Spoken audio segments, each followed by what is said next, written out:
my family was really blessed by a series of angels in our lives a few years ago. My wife was pregnant with our fourth child, and she'd had a difficult pregnancy, and we were just into the third trimester.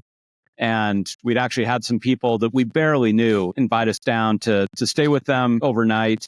And I was going to give a talk in their home. They'd invited a few dozen people over. And right as the event was about to start, my wife started bleeding. And so she rushed to the hospital. We didn't know how serious it would be. So I was actually going to stick around and still give the talk.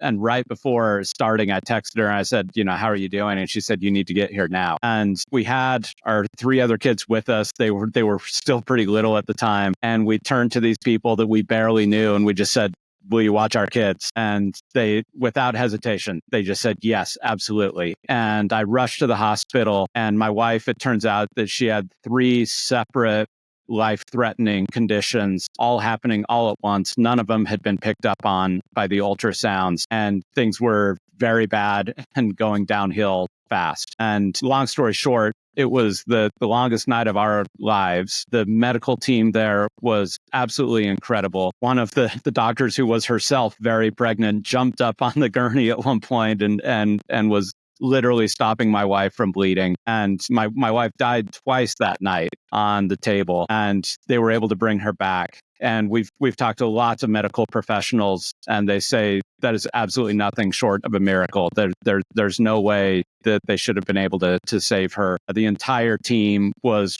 given an award, a system-wide award, because of their heroism.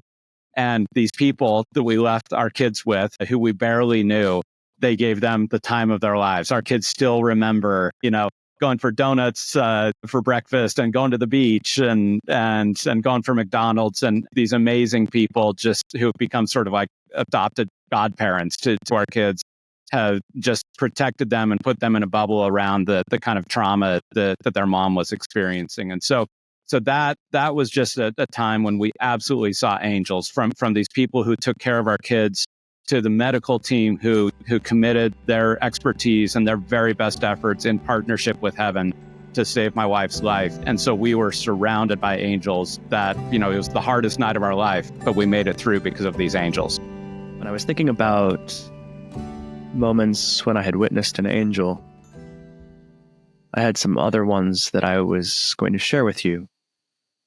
And then my grandmother died last weekend. I traveled with my brother to be with her one last time before she passed.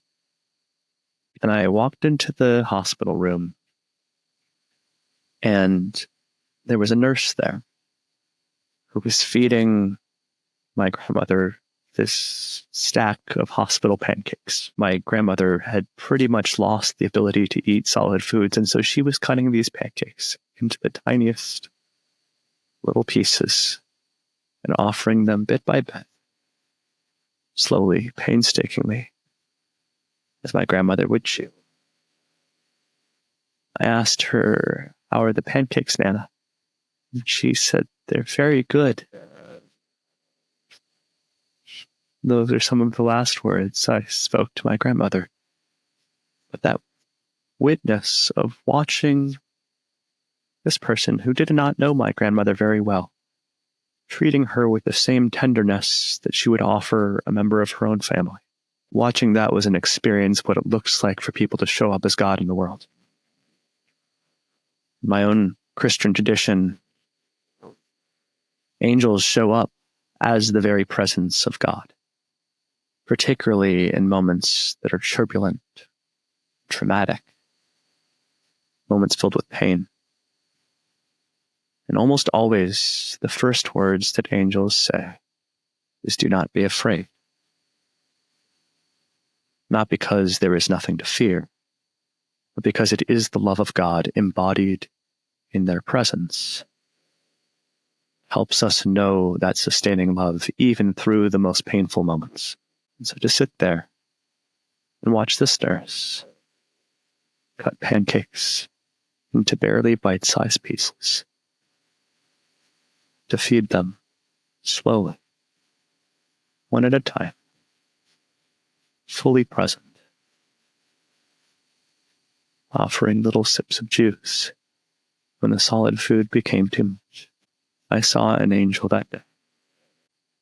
So often we think about angels just as these dramatic, huge, momentous appearances, but the truth is that there are millions of angels in this world showing up and offering love in everyday ways, embodying God's presence, particularly to those who need it most.